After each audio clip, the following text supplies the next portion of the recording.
그래서 이제 백내장 수술이라는 건 아까 말씀드린 것처럼 이 혼탁된 수정체를 제거를 하고 여기다가 이제 인공 수정체를 넣어주는 게 깨끗하게 보이게 됐죠. 그래서 이걸 이제 백내장 수술이라고 그러는데 요즘에 이제 한 단계 더 진화돼서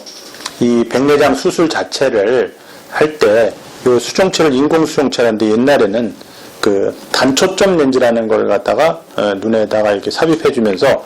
결국은 이제 단초점 렌즈이기 때문에 근거리 독소나 이런 걸 할 때는 돋보기가 필요하고 난시나 근시가 생길 수 있기 때문에 먼 거리 볼 때도 안경을 쓰고 결국은 안경을 쓰고 돋보기에 의지해서 시력이 나오게 된다는 거지 그런 게 없이 시력이 나오게 되는 게 아닌데 이 의술이 발전되고 새로운 인공수정체나 이런 게 개발이 되고 이제 발전되다 보니까 간단히 제가 좀 말씀을 드리면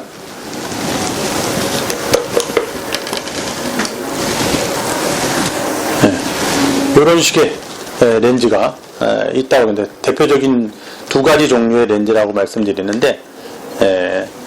자세히 보일지 모르겠어요. 이렇게 해서 보면은 이렇게 홈이 파진 이런 렌즈가 있습니다. 우리 예전에 제가 초등학교 때 돋보기, 쫄보기 뭐 이런 걸 배울 때 종이 돋보기라 해가지고 문방구에서 팔았던 내용을 갖다가 인공수정체에 접목한 렌즈가 되겠습니다. 그래서 이런 렌즈를 갖다가 아까 말씀드리는 그 백내장을 제거하고 눈에다가 넣어주면 똑같은 렌즈로 이제 또 다른 형식의 이런 렌즈가 있긴 한데 두 가지는 이제 다른 형태의 이론을 가지고 만든 다초점 렌즈이긴 하지만은 이런 렌즈가 눈에 들어가면은 안경 없이 먼 거리 시력도 찾을 수가 있고 또 가까운데 신문이나 이런 걸 볼 때도 돋보기 없이 생활할 수 있는 이런 장점이 있기 때문에 그 의료의 이제 그 발전 이런 걸 갖다가 혜택을 누릴 수 있는 시대가 됐다고 설명드릴 수가 있겠습니다. 그러니까 이제 좀 더 자세하게 설명을 드리자면 이제 이런 렌즈에서 홈이 파진 렌즈는 회절 렌즈라고 합니다. 회절 렌즈라서 이 홈에 의해서 빛이 분산되면서 초점이 여러 가지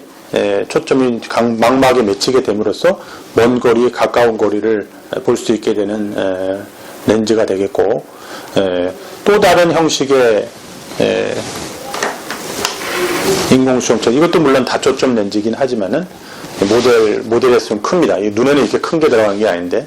이거는 이제 그 렌즈가 이렇게 둥그런 렌즈가 있으면 위아래로 분리가 돼서 아래쪽에는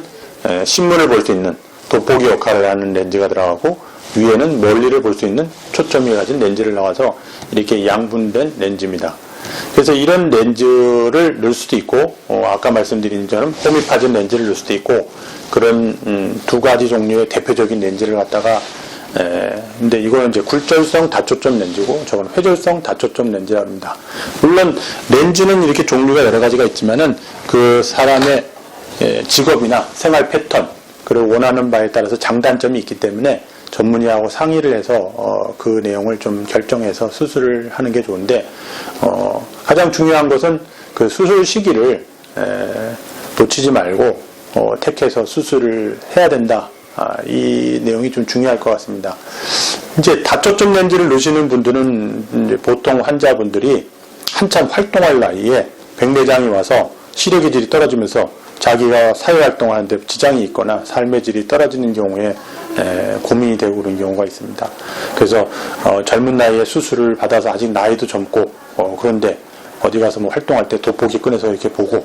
뭐 활동을 할 때 뭐 강단에 쓰더라도 돋보기 썼다 벗었다 막 이렇게 하고 그러는 게 사회활동에 지장이 되고 좀 그래서 경쟁력이 떨어진다고 생각하기 때문에 뭐 여성분들 같은 경우에는 다른 데를 관리를 잘해서 아주 뭐 자기 현재 신체 나이보다도 외모나 이런 나이는 한 10살 정도 어리게 보이는 분들도 많이 계신데 갑자기 거기서 이제 돋보기를 쓰고 뭐 이렇게 되다 보면 굉장히 난처하게 생각되고 좀 창피하게 생각하시는 분들 많이 있습니다. 그래서 이런 분들도 자세히 살펴보고 진료를 보다 보면 그게 원인이 그 단순히 이제 그 원시나 이것뿐만이 아니라 노안과 함께 백내장이 있는 경우가 많이 있고 그래서 그런 경우는 이제 이 다초점 렌즈를 택하는 경우가 많이들 계십니다.